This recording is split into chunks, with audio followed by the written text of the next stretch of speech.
மக்கள் தொடர்பே இல்லாமல் சுய விளம்பரத்திற்காக கட்சி நடத்தும் ராமதாசுடன் இணைந்து அரசியல் பணியாற்ற விரும்பவில்லை. மக்கள் முன்னேற்றக் கழகத்தின் சேர்மன் பதவியை ராஜினாமா செய்துவிட்டேன் என RL வெங்கட்ராமன் தெரிவித்துள்ளார்.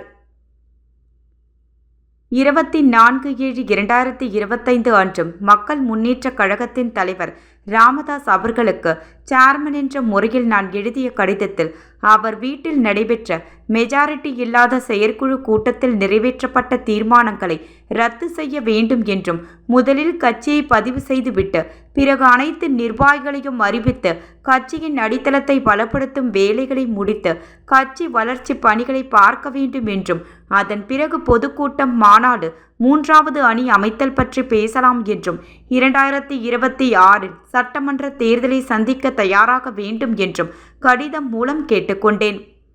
10 நாட்கள் மேல் ஆகியும் இதுவரை நான் எழுதிய கடிதத்திற்கு பதில் வரவில்லை.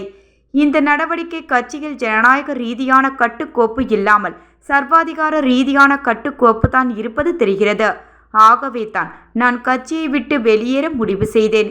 கடந்த 2023ஆம் ஆண்டு டிசம்பர் மாதம் 11ஆம் தேதி நடைபெற்ற செய்தியாளர்கள் சந்திப்பில் கட்சியின் மாநில நிர்வாகிகள், தலைவர், சேர்மன் உட்பட 9 பேரை அறிவித்தோம். அதன் பிறகு 120க்கும் மேற்பட்ட உறுப்பினர்களையும் சேர்த்து கட்சியை பதிவு செய்வதற்காக இந்திய தேர்தல் ஆணையத்தில் விண்ணப்பித்தோம்.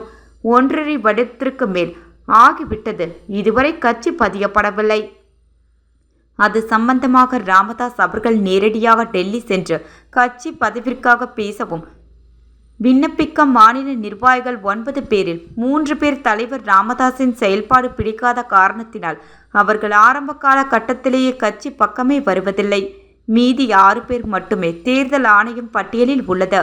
இதில் தற்போது சேர்மன் ஆகிய நானும் உதவி செயலாளராகிய ஆண்டாள் அவர்களும் ராஜினாமா செய்துவிட்டோம். மீதி 4 பேர்கள் தான் மாநில நிர்வாகிகள் பட்டியலில் உள்ளனர். தேர்தல் ஆணையத்தில் கொடுக்கப்பட்ட உறுப்பினர்கள் பட்டியலில் 60% மேல் என்னுடன் வெளியேறிவிட்டனர்.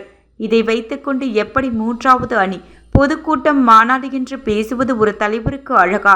காமெடி நடிகர் வடிவேல் பேசுவது போல கட்டிடம் ஸ்ட்ராங் தான், பேஸ் மட்டும் தான் வீக்கு என்பது போல் உள்ளது. இதுபோல் விஞ்ஞான ரீதியாக மக்களையும் தொண்டர்களையும் ஏமாற்றும் ராமதாஸின் தலைமையை நான் எப்படி ஏற்பது? அரசியல் கட்சியை பதிவு செய்ய விண்ணப்பித்து இருந்தாலும் புதிய நிர்வாகிகள் யாரையும் நியமிக்க கூடாது என்றும், அப்படி நியமித்தால் சட்ட சிக்கல் வரும் என்றும் தேர்தல் ஆணையம் தனது விதியில் தெளிவாக கூறுகிறது. ஆனால் ராமதாஸ் அவர்கள் புதிய மாநில நிர்வாகிகள், மாநில துணைத் தலைவர்கள், மாநில செயலாளர்கள், இணை துணை செயலாளர்கள், மகளிரணி தாழ்த்தப்பட்டவர்கள் அணி தலைவர்கள், தொகுதி பொறுப்பாளர்கள் என்ற 50க்கும் மேற்பட்டவர்களை கட்சியை பதிவு செய்யாமலேயே அறிவித்துள்ளார். இந்த அறிவிப்புகள் செல்லுமா என்று தேர்தல் ஆணையம் தான் முடிவு செய்ய வேண்டும். இவருக்கே தலைவருக்கு உண்டான அதிகாரத்தை தேர்தல் ஆணையம் இன்னும் கொடுக்கவில்லை.